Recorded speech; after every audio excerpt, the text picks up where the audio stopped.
Bypass అండి. చంద్రబాబు అన్నయ్య ఆఫీస్కి వెళ్ళి వచ్చాను నేను. మరి అక్కడ ఆనంద్ అండి, కాగితాలు తీసుకుంటాడు లోన ఆనంద్. ఆయన పేరు ఆనంద్. కొంచెం బట్టతల పట్టుకుంటాడు ఆయన మనిషి. ఎప్పుడు మాస్క్ పెట్టుకుంటాడు మొహానికి.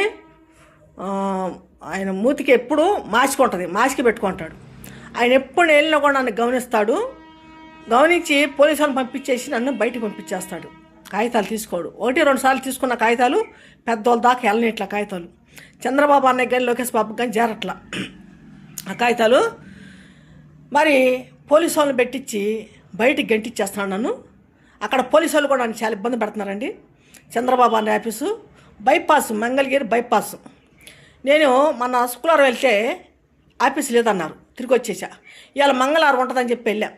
నేనే కాదు చాలామంది వచ్చారండి జనం. ఇవాళ ఏరే వాళ్ళు కూడా మరి మీటింగు వాళ్ళు కూడా ధర్నా చేసుకుంటూ వచ్చారండి. మరి నేను ఎంతసేపు నన్ను ఎండలో నుంచోబెట్టారు కానీ నన్ను లోన పానీలేదు. ఎల్టాకీళ్ళు అని చెప్పేసి ఆనంద్ బాబు, ఆనంద్ ఆయన పేరు, కాగితాలు తీసుకుంటాడు లోన, అప్లికేషన్లు తీసుకుంటాడు. ఆయన రిటర్న్ పంపించేస్తున్నాడు. పద్దుగోకులు మంగళగిరి వెళ్ళి అంటున్నాడు. మంగళగిరి వెళ్తే మంగళగిరిలో కూడా పట్టించుకోవట్లా తెలుగుదేశం ఆఫీస్లో. వాళ్ళు ఏం చేస్తున్నారు, ఎంఆర్ఓ అక్కడికి వెళ్ళి అంటున్నారు. ఎంఆర్ఓ ఏం చేస్తున్నాడు, ఎంఆర్ఓ నా వల్ల కాదు, నేను ఏం చేయలేను, నువ్వేం చేసుకుంటూ చేసుకుని ఎక్కడికైనా పో అని చెప్పి ఎంఆర్ఓ అంటున్నాడు. ఎంఆర్ఓ కూడా కాగితాలు పంపించాడు. కాగితాలు ఏమైనా పంపించాడు, భూమి మీదే కానీ కబ్జా అయ్యింది, నేనేం చేయలేను దాన్ని, నేనేం చేయలేని చెప్పి కాగితాలు పంపించాడు నాకు.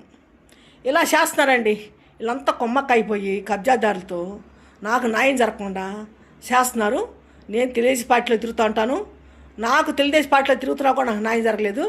మరి తెలుగుదేశం పార్టీకి ఓట్లు వేసి కూడా మేము గెలిపించి మరి కూటమి ప్రభుత్వం న్యాయం చేసిద్దని ఎంతో పోరాడుతున్నా కూడా మాకు న్యాయం జరగకుండా చేస్తున్నారు.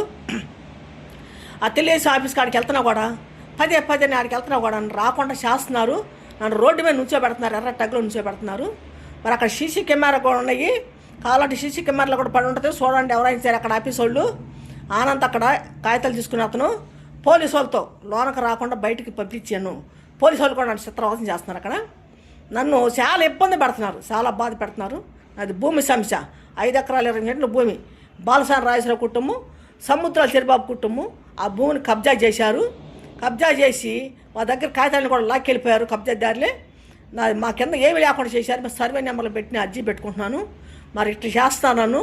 ఆడ తిరిగి కూడా నాకు బాగోట్లేదు, జ్వరం వచ్చేసింది నాకు. ఇప్పుడు నేను జ్వరంతో ఉన్నానండి. జ్వరంతో నేను వీడియో చేస్తున్నాను.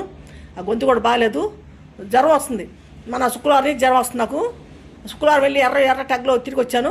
మళ్ళీ వాళ్ళ మంగళవారం వెళ్ళా.